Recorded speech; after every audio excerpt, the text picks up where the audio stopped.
우리는 지난주에 로마서 1장 24절에서 25절 말씀을 통해 하나님의 진노가 우리에게 어떻게 나타나는지를 말씀을 묵상해 보았어요. 하나님의 진노는 이 불경건과 불의한 자들에게 우리에게 적극적인 하나님의 초자연적인 심판의 역사로 행하심으로 나타나요. 홍수 심판이나 그리고 소돔과 고모라 성의 멸망, 그리고 출애굽할 때의 10가지 재앙, 또 마지막 때의 심판은 이 초자연적인 하나님의 역사로 불경건과 불의에 대한 하나님의 심판의 역사로 나타나는데, 이 하나님의 심판의 역사가 미래에 그리고 장래에만 있어질 심판이 아니라 오늘날 우리의 삶 가운데 현재적인 불의와 불경건의 심판으로 나타나요. 그게 어떤 것이냐? 우리가 읽은 24절에서부터 오늘 26절에 32절까지 하나님께서 내버려 두심으로 나타난다는 거예요. 세 번에 걸쳐서 우리에게 반복해서 하나님께서 내버려 두신다.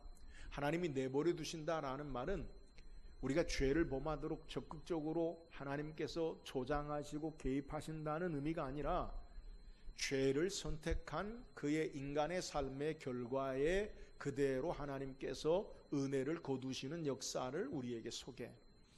하나님이 우리를 내버려 두시는 하나님의 진노, 심판의 역사가 우리에게 나타날 때 어떤 우리의 삶에 하나님의 심판이 불의에 대한 것으로 드러나느냐?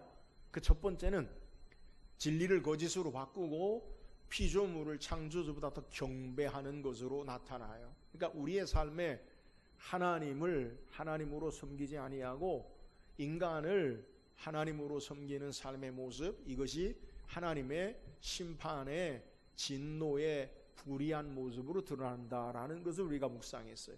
계속해서 오늘 말씀을 따라서 하나님을 떠난 그 인간 개인이 현재적인 심판의 모습으로 우리에게 어떻게 나타나느냐, 이것을 우리에게 소개해요.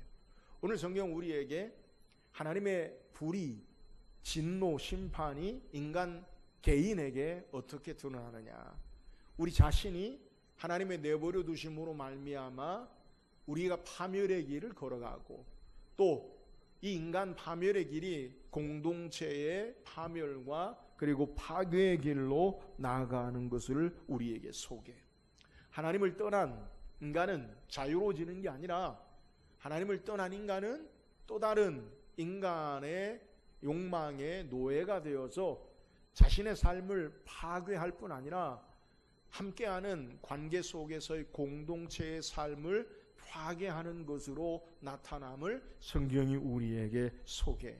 오늘 말씀을 통해서 하나님께서 내버려 두심의 진노의 결과로 하나님을 떠난 인간의 불의한 모습 가운데 구체적으로 어떻게 나타난지를 살펴보고, 또 우리의 구원과 소망이 되시는 예수 그리스도를 함께 바라보는 귀한 시간 되기를 바라요. 그러면 계속해서 불경건, 하나님을 예배하고 하나님을 섬기지 아니하고 하나님을 경외하지 않는 이 불경건이 우리에게 불의한 삶의 모습으로 진노를 가져오는 삶의 모습이 어떤 것입니까? 자, 오늘 본문 26절 27절을 같이 다시 읽어봅시다.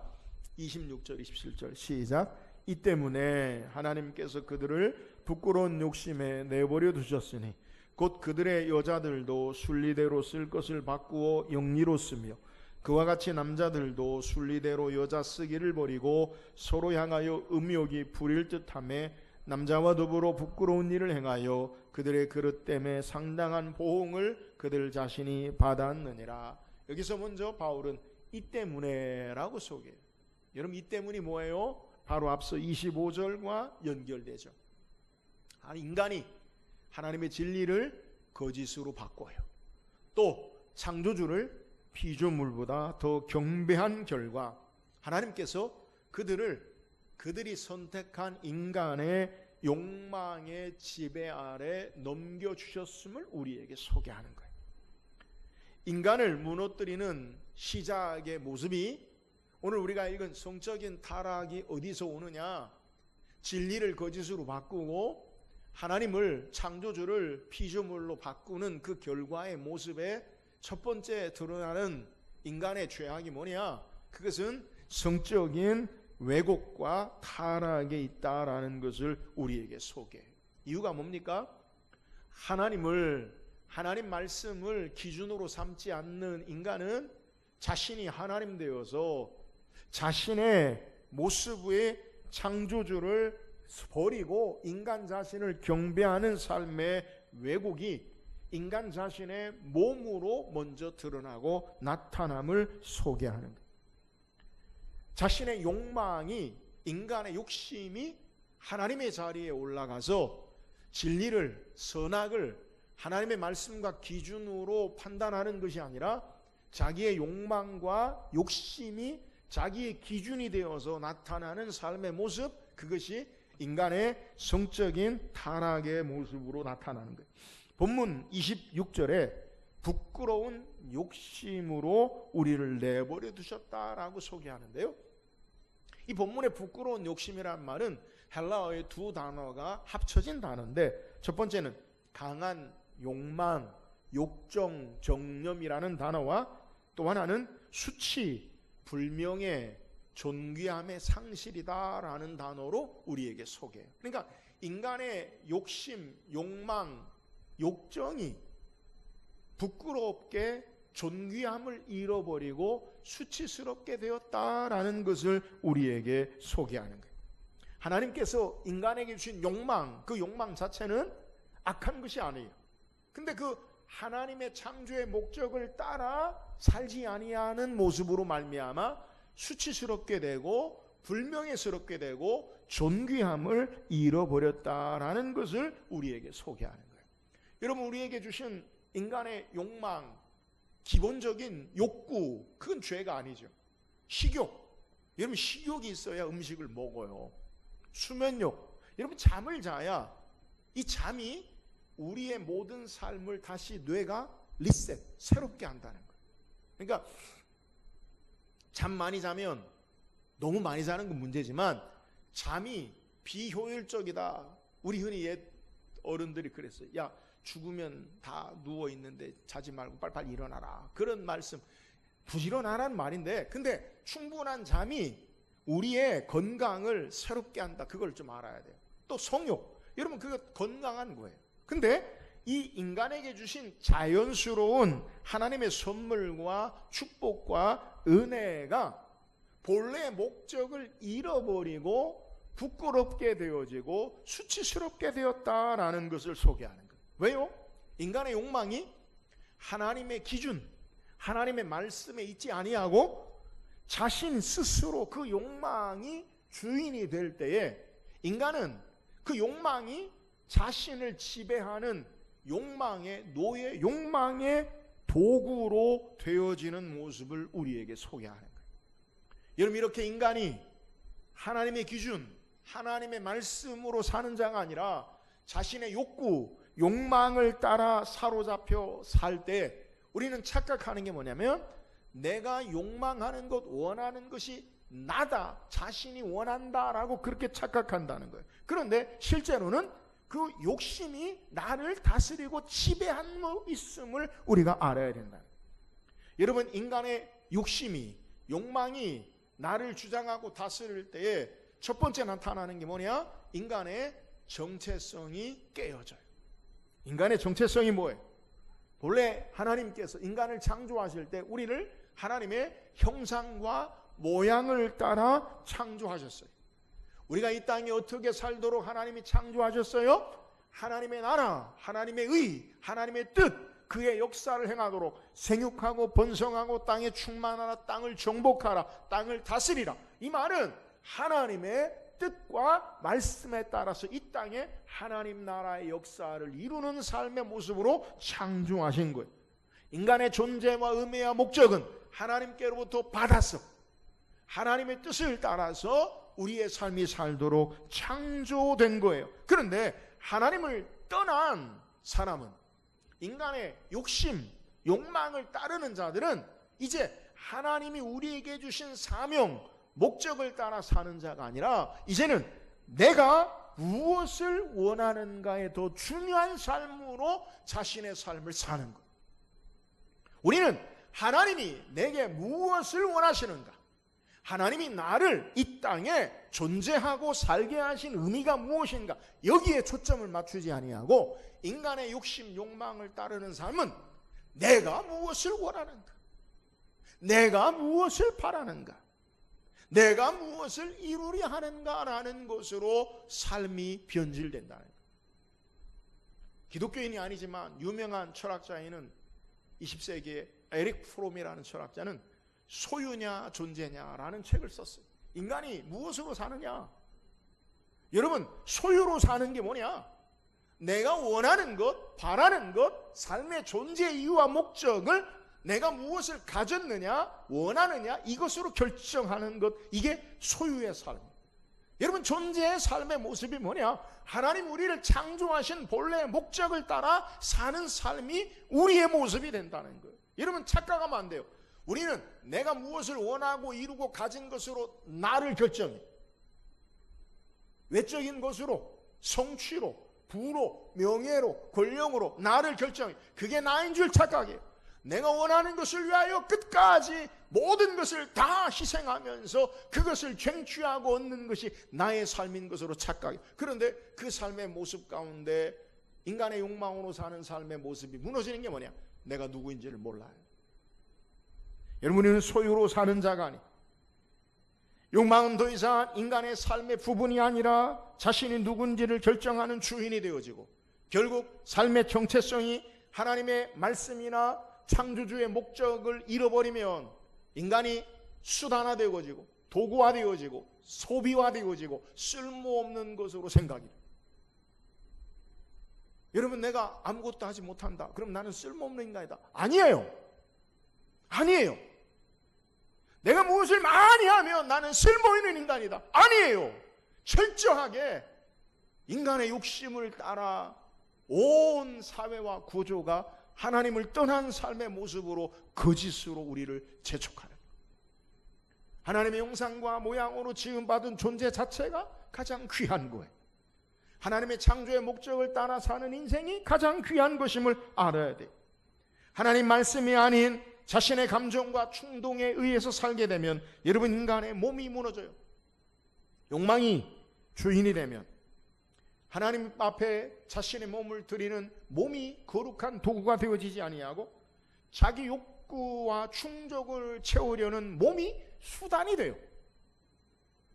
우리 몸을 하나님이 거룩하고 기뻐하시는 산 제사로 드리라, 하나님의 거룩한 도구가 되어야 되는데, 인간의 욕망이, 욕심이 나를 주장하고 다스리면 우리의 몸이 소비하고 도구화되고 수단화되어지는 모습이 된다는 것. 내 몸뿐만 아니라 다른 사람의 몸을 보는, 다른 사람을 바라보는 세계관도 바뀌게 돼. 하나님의 형상을 지닌 존귀한 인격체로 보지 아니하고 자신의 만족을 위한, 자신의 욕심을 채우기 위한 수단과 도구의 대상으로 서로를 바라보게 돼. 상대를 소비하고 자신의 욕망을 위해 얼마든지 소비될 수 있는, 소비가 뭐예요? 없어져 버려. 내 욕망을 위해서 다른 사람이요 수단화되고 도구화되어지고 소비화되어져. 상관없어요. 나도 내 욕심을 위해서 나를 소비해요. 내 욕망을 위해서 나를 다 희생하고 소비화된다. 바울은 이러한 창조 질서의 왜곡으로 나타나는 하나님의 말씀을 따르지 아니하는, 존재 자체의 창조의 목적을 따르지 않는 인간의 욕심을 따르는 삶의 모습으로 구체적으로 나타나는 삶의 모습이 뭐냐? 성적 타락, 동성애로 이어짐을 우리에게 보여줘요. 오늘 본문 26절 27절에 바울은 우리에게 순리대로 쓸 것을 영리대로 바꿨다. 순리가 뭐예요? 자연스러운 원리. 영리가 뭐예요? 바꾸는 거예요. 여러분, 순리와 영리는, 여러분 성적인 타락, 동성애의 모습은 단순히 당시 1세기의 사회 관습이나 아니면 오늘날 우리가 이야기하는, 흔히 이야기하는 성적 취향의 문제가 아니에요. 흔히 이야기합니다. 성적 취향이다. 왜 남자와 여자만 좋아하냐? 남자가 남자도 좋아할 수 있고 여자가 여자 좋아할 수 있지 않느냐? 얼마든지 괜찮다. 그건 성적 취향이고 성적 자기 결정권에 의해서 자기가 결정하고 행할 것이지 개인적인 문제지 그걸 얘기할 게 아니다. 그렇게 이야기해요. 여러분, 그것은 성적 취향과 성적 결정의 문제는 단순히 인간 개인의 자기의 인간화된 개별화된 문제가 아니에요. 창세기 1장과 1장에 나타난 2장에 나타난 창조 질서 가운데 바울은 우리에게 말하는 것. 하나님께서 사람을 남자와 여자로 창조하셨어요. 제3의 성은 없어요. 현대사회 오늘 우리의 문제가 뭐예요? 기독교를 위협하는 삶의 문제, 젠더, 성. 남성과 여성이 있는 게 아니라 또 다른 성이 있다는 거예요. 근데 그 성을 어떻게 결정합니까? 자기가 결정해요. 얼마 전에 영국 대법원에서 아주 중요한 결정을 내렸어요. 이 땅에 성은 우리의 본래의 염색체에 태어난 염색체로 성을 결정한다. 남성과 여성밖에 없다는 거예요. 여러분, 내가 여자가 되고 싶다고 해서 여성입니까? 여자가 남자고 되고 싶다고 해서 그게 남자입니까? 아니에요. 아니에요. 남성과 여성, 하나님이 우리에게 창조한 질서대로 하나님께서 창조하셨음을 알아야 돼요.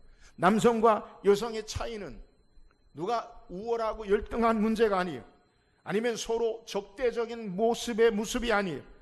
언약적인 하나님 말씀에 따른 연합과 생명의 번성을 위한 서로 상호 보완적인 차이를 남성과 여성으로 창조하신 거예요. 내가 원한다고 해서 남자가 여자가 되고 여자가 남자가 되는 게 아니라는 거예요. 하나님께서 우리를 창조하신 것을 거부하면, 하나님이 우리의 창조되심을 거부하고 하나님을 거짓을 진리로 바꾸고 창조주를 피조물로 바꾸면 몸에 하나님이 부여하신 의미도 자기 욕망에 따라 바꾸려 하는 거예요. 하나님으로 우리의 삶이 결정되지 아니하고 내 삶의 욕심으로 나를 결정한 25절 26절에 소개한 창조주를 피조물로 바꾸고 거짓을 진리로, 진리를 거짓으로 바꾸는 방법이 몸에 대한 교환으로도 나타나는 것. 그래서 27절에 남성들이 서로 향하여 음욕이 부릴 듯하였다. 이 표현은 욕망이 인간의 통제를, 이성을 넘어 삶을 지배하고 소모시키는 모습을 우리에게 소개해요. 욕망은, 욕심은 여러분 그 자체가 진리가 아니라 하나님의 기준, 말씀으로 분별되어야 할 대상임을 깨달아요. 여러분 착각하지 마세요. 내 원하는 것이 진리가 아니라 우리는 우리 몸이 원하는 것이 그것이 우리의 삶에 맞는 것이다, 옳은 것이다 착각한다는 것. 내가 이것을 강하게 원한다라는 사실이 그러므로 이것이 옳다라는 결론으로 바뀌는 것, 이것이 바로 타락한 하나님을 거절한 삶의 자기가 주인되는 삶의 모습. 그 결과는 언약적인 인간의 책임과 희생과 겸손과 사랑과 존중의 모습으로 인간을 보지 아니하고 자신의 만족과 욕심의 강도에 의해서 삶을, 인간을 지배하고 다스리고 그를 제어하려고 해요. 이렇게 하나님의 인간을 떠난 욕망은 인간의 내적 통합성이 무너져요. 인간의 이성이, 생각이 욕망을 판단하지 아니하고 욕망을 정당화하는 도구가 되어지고, 몸은 인간의 욕망, 욕심을 이루는 도구와 수행하는 도구가 되고, 인간의 양심은 반복되는 자기 합리화 속에 점점 무뎌지고 마는 것. 하나님이 주신 진리와 하나님의 욕망, 하나님이 주신 우리에게 자연스러운 욕심이 몸과 조화를 이루어야 되는데, 죄는, 불의는 이 질서를 뒤집어 욕심이, 욕망이 생각과 몸을 다스리고 지배하게 만듭니다. 결국 인간은 자유를 얻는 것이 아니라 욕망의 노예가 되고 욕망의 종이 돼요. 그래서 오늘 27절에 하나님이 우리에게 주시는 하나님을 떠난, 하나님 없는 현재적인 진노, 심판의 모습이 뭐냐? 그릇 때문에 상당한 보응을 그들 자신이 받았다. 왜요? 인간의 내적 통합성이 깨져요. 내가 누구인지를 알지 못해. 타락과 쾌락으로 쫓아서 파멸의 인생을 걸어가는 것. 바울이 강조하는 것은 죄의 결과가 인간 자신 안에서 시작되고 있다라는 사실을 우리에게 소개하는 것. 하나님의 창조의 질서를 떠난 삶은 그 자체로 정체성이 혼란해져요.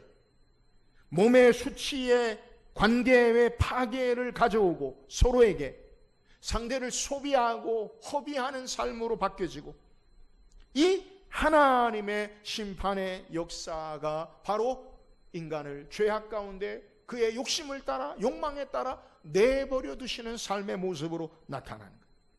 여러분, 하나님이 우리를 은혜 베풀지 아니하시고 붙잡아 주시지 아니하시면 우리는 하나님을 떠나면 자유로운 것 같지만 실제로는 욕망의 노예가 되어지고 자기 삶이 파괴와 파멸로 들어가게 됨을 우리에게 소개하는 거예요. 오늘 우리에게 소개하고 있는 로마서 1장 26절 27절에 보여주는 불의는 성적 고발, 죄악만을 말하는 게 아니에요. 동성애를 분명히 죄라고 규정하면서 동시에 자기 욕심을 따라, 욕망을 따라 하나님의 뜻보다 앞세우는 모든 인간의 죄악을 하나님의 말씀으로 우리에게 고발하고 있는 거예요. 여러분, 이성애적인 욕망도 자동으로 거룩한 게 아니에요. 동성애만 죄냐? 그럼 이성애는 죄가 아니냐? 여러분, 이성애라도 자동으로 거룩해지는 게 아니에요. 간음과 음욕과 음란과 착취와 배우자를 자기 만족의 쾌락의 도구로, 소비로 대하는 태도 역시 몸을 욕되게 하는 것임을 알아야 돼요. 문제의 원인은 욕망의 종류만이 아니라 욕망이 하나님의 자리를 차지하고 있다라는 것을 우리에게 소개하는 거예요. 오늘 우리의 문제가 뭐냐? 욕심이, 욕망이 나인 줄 착각해요. 내가 원하는 것, 내가 강력히 바라는 것, 그걸 이루기 위해서 모든 것이 수단화되어지고 도구화되어지고 파괴적인 관계로 파멸에 이르는 모습을 소개해요. 그러나 예수 안에 복음은 무너진 우리의 삶을 회복하는 길로 인도하세요. 인간은 자기 몸을 욕되게 했지만 예수님은 이 땅에 오셔서 자신을 십자가에 내어주시고 우리를 구원하시기 위해서 우리의 몸을 위하여 자신의 몸을 들이셨어요. 마지막 성만찬 때 이것은 너희를 위하는 내 몸이다.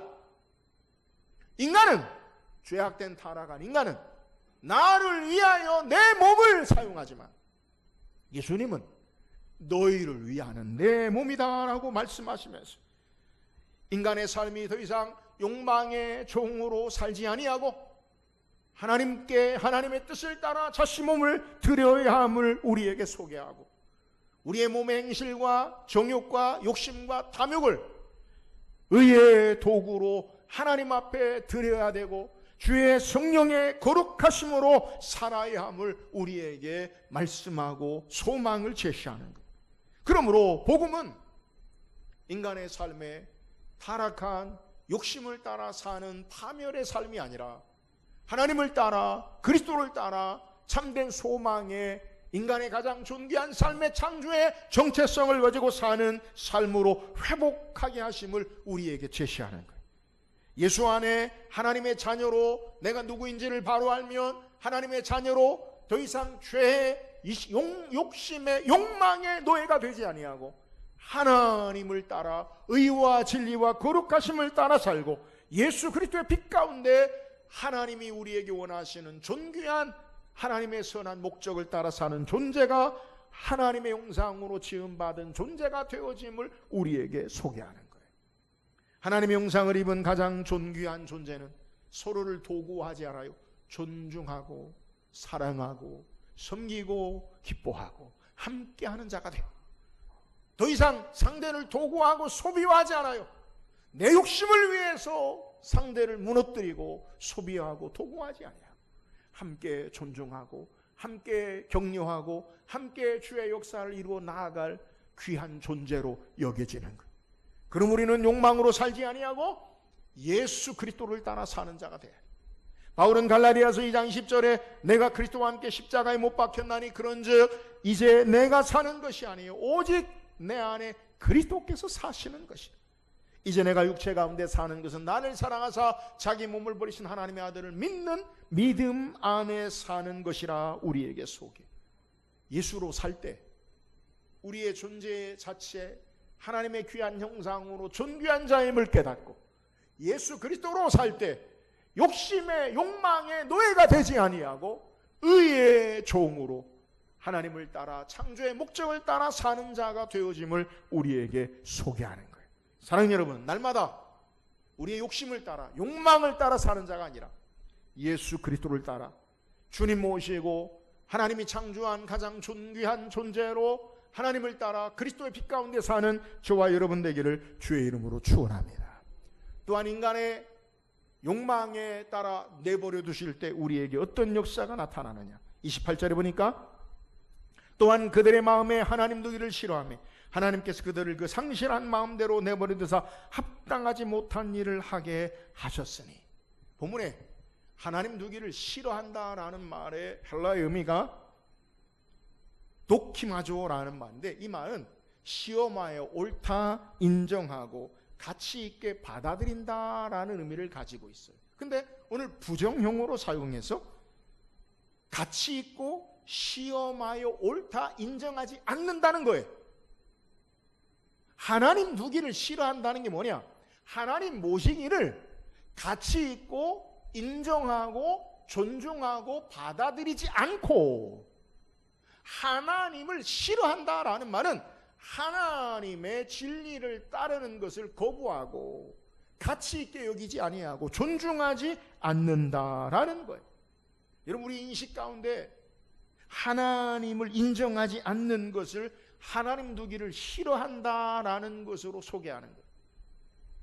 하나님이 분명히 가치 있고 옳고 존중한 인정되는 상태임에도 불구하고 그걸 거절하는 거예요. 하나님을 인생의 주인으로 모시기를 거절하고, 주인이신데 거절해요. 하나님의 말씀이 진리인데 하나님의 진리를 거부하고 거짓으로 하나님의 말씀을 바꾸는 거예요. 결국 하나님을 버린 것이 아니라 하나님의 자리에 자신이 그 자리에 올라가 있는 모습을 우리에게 소개하는 거예요. 그 결과가 상실한 마음대로 내버려 두신다. 본문의 상실한이라는 말은 앞에 소개한 싫어한다라는 말이 시험하여 가치 있는 것으로 인정한다라는 말인데, 본문에 상실하다라는 말은 시험을 통과하지 못한 금속을 가리키는 말이에요. 겉보기에는 귀중한 금속처럼 보이지만 불에 달구어 보니까 불순한 물이 너무 많아 더 이상 쓸모없는 상태, 이게 상실한 말. 하나님 모시고 신앙하는 삶의 모습이 가장 존귀하고 가치 있는데 그것을 거절하니까 인간이 상실한 마음이 되어지는 것은 쓸모없는 버려진 상태의 모습이 상실한 마음의 모습이다라는 것. 여러분, 우리가 하나님 모시고 하나님을 인정하고 하나님을 따르는 삶을 거부하면 쓸모없는 버려진 상태의 모습이 되어진다는 것. 인간의 지능이 사라진 게 아니라 도덕적 판단력이 망가졌다고 말하는 거예요. 무엇이 옳고 무엇이 그른지, 무엇이 선이고 무엇이 악인지 분별하는 능력이 무너져 내린 거예요. 하나님을 기준으로 살지 않으니까 인간 자신이 선과 악을 결정하는 기준이 되어지고 이것이 거짓으로 진리를 왜곡하는 결과를 가져요. 창세기 3장에 선악을 알게 하는 열매를 따먹은 인간은 이제 하나님의 선악의 기준으로 살지 아니하고 내가 하나님이 되어서 내가 선악의 기준이 되어서 인간 사회 전체를 파괴로 파멸로 이끌어 나가는 상실한 쓸모없는 파멸적인 존재가 되어지고, 여러분, 그 결과가 바로 29절에서 31절. 하나님을 모시고 살지 아니하고 상실한 마음으로 쓸모없이 버려진 인간의 마음의 상태가 어떻게 나타나느냐? 오늘 29절 31절 같이 읽어보세요. 29절 시작. 곧 모든 불의, 추악, 탐욕, 악의가 가득한 자요, 시기, 살인, 분쟁, 사기, 악독이 가득한 자요, 수군수군하는 자요, 비방하는 자요, 하나님께서 미워하시는 자요, 능욕하는 자요, 교만한 자요, 자랑하는 자요, 악을 도모하는 자요, 부모를 거역하는 자요, 우매한 자요, 배역하는 자요, 무정한 자요, 무자비한 자라. 여러분, 21가지. 근데 이 공통점은요, 모두가 불의와 악행과 삶이 인간관계의 파괴로 나타나요.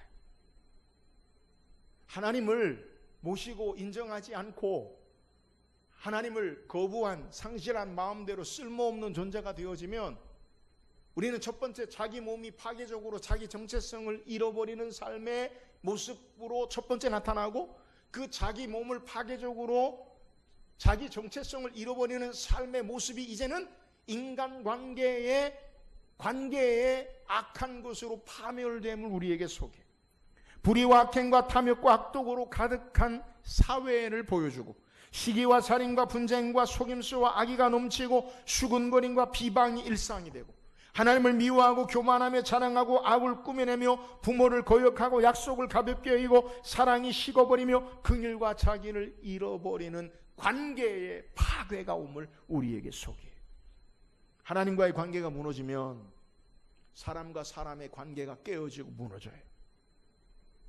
하나님 없는 삶의 모습은 인간의 정의가 이루어지는 게 아니라 인간의 악이 득세하고 파멸의 길로 간다는 것. 하나님을 잃어버린 사회는 결국 신뢰를 잃어버리고, 신뢰를 잃어버린 사회는 가정이 무너지고, 가정이 무너지면 공동체가 무너지고, 하나님을 제거한 자리, 하나님이 없는 자리에는 자유와 행복이 오는 게 아니라 불신과 갈등과 폭력과 살인과 전쟁이 일어남을 우리에게 소개해요. 아담과 하와가 하나님으로 살지 아니하고 선악을 알게 하는 열매를 먹었어요. 하나님의 기준, 선악의 기준이 자기가 하나님 되려고 어떻게 됐어요? 아담과 하와의 신뢰가 깨어져요. 하나님이 내게 주신 그 여자, 저 여자가 주어서 내가 먹었나이다. 전에는 아담이 하와를 뭐라고 그랬어요? 이는 내 살 중에 살이요 뼈 중에 뼈로다. 나라는 거예요. 너는 나라는 거예요. 분리할 수 없어요. 사랑의 고백이. 근데 이제는 하나님이 내게 주신 그녀 분리해요. 신뢰가 깨어져요. 하와도 뱀이 내게 주어서 내가 그것을 먹었나이다. 자기 책임은 없어요. 신뢰가 깨어지는 가정의 모습을 소개. 창세기 4장에 신뢰가 깨어진 가정의 모습이 어떻게 됩니까? 가인과 아벨, 시기와 질투와 살인이 일어나요. 가인의 우수는, 라멕은 사람을 죽이는 자로, 그리고 화가 있는 전쟁의 삶의 모습으로 파멸에 이르는 것을 우리에게 소개해요. 하나님 없는 자리에 인간의 자유와 행복이 오는 게 아니에요. 내가 하나님 되는 삶이 나의 행복을, 자유를 결정하는 것이 아니라 불신과 갈등과 살인이 들어옴을 깨달아야 돼요. 사랑하는 여러분, 하나님과의 깨어진 관계는 인간과 인간과의 깨어진 관계로 무너지고 파멸에 이르는 거예요. 아담으로 말미암아 가인과 아벨이 살인과 전쟁에 이르고, 가인의 후손이 이 땅에 죄악된 삶의 씨로 우리에게 드러나는 것을 성경은 소개해요. 여러분, 이 모든 이유가 뭐냐? 하나님으로 예배하지 아니하고, 하나님을 섬기지 아니하고, 내가 하나님 자리에 올라갈 때 여기에 인간관계의 파괴, 인간의 파멸에 이르는 모습을 우리에게 소개해요. 그러므로 우리는 참되게 하나님을 예배하고 하나님을 바르게 아는, 하나님을 섬기는 경건으로 회복돼야 돼요. 우리의 삶의 가장 중요한 삶의 회복은 예배자로 회복이에요. 하나님을 바르게 알고 하나님을 예배하는 삶에 내가 하나님의 사람으로 세워지고, 내가 하나님의 사람으로 그리스도를 닮아지는 자로 인간관계 공동체가 세워지고 사회가 소망이 있는 삶이 되어져요. 결국 예수님은 이 땅의 마지막 예수 그리스도를 통해 하나님 나라에 의해 완전한 통치를 이루어 나가심을 우리에게 소개하는 거예요. 사랑하는 여러분, 날마다 하나님을 예배하고 하나님을 참되게 경건한 삶의 신앙의 삶으로 내가 회복되어지고 공동체가, 우리 사회가 회복되어지는 소망의 삶을 살기를 주의 이름으로 축원합니다. 계속해서 인간의 타락, 불의한 삶의 모습이 우리에게 어떻게 죄악의 극치로 나타나느냐? 32절입니다. 32절 읽어보세요. 시작. 그들의 이 같은 일을 행하는 자는 사형에 해당한다고 하나님께서 정하심을 알고도 자기들만 행할 뿐 아니라 또한 그런 일을 행하는 자들을 옳다 하느니라. 여러분, 죄악의 가장 파멸의 극치가 뭐냐? 마지막 단계는요, 죄를 미워하고 칭찬하고 정당화해요. 인간의 가장 타락의 극치가 뭐냐? 마지막 단계는 죄를 짓는 것에 끝나지 아니하고 죄를 죄라고 부르지 못하는 단계, 죄를 미워하고 죄가 옳다라고 행하는 단계가 파멸의 길이라는 거예요. 양심이 우디어지고 가치관이 뒤집혀져서 죄를 칭찬하고 죄를 미워하고 죄를 문화로 만들어버려요. 죄악된 게 문화가 되어져. 악을 용인하는 것을 넘어서 악을 선이다라고 말해요.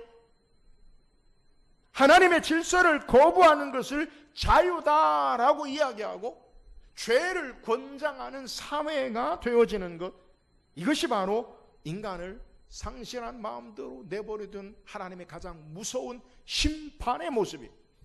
오늘날 우리의 삶의 모습이죠. 악한 것을 문화로 여기고 죄악을 옳다 여기는 모습이 얼마나 많아요. 약육강식, 철저하게 인본주의적이에요. 약한 자, 강한 자만 살아남는 것, 그게 인간의 사회입니까? 아니에요. 동물의 사회죠. 적자생존, 생존하고 살아있는 자는 그것이 강한 자가 살아남는다. 여러분, 그건 어디에 있는 거예요? 하나님의 가치와 말씀을 따르는 가치가 아니라 죄가 조장되고 지배하고 다스리는 삶의 모습 가운데 있는, 그러니까 인간을요 도구와 수단화하죠. 내 성공을 위해서는 다른 사람이 보이지 않아요. 내 욕심을 이루기 위해서는 다른 사람을 도구화해요. 여러분, 이게 바로 죄가 조장하고 정당화되고 미화되고 있는 사회의 모습이라는, 하나님을 삶의 중심에서 내어 미는 인생은 결국 사람도 존중하지 못하게 되고, 하나님을 잃으면 진리를 잃어버리고, 진리를 잃어버린 양심을 잃어버리고, 양심을 잃어버리면 공동체, 사회 전체가 파괴의 길로 가는 거예요. 오늘 우리의 삶의 모습이 파괴적인 삶의 모습으로 드러나는 것은 그 이유가 뭐냐?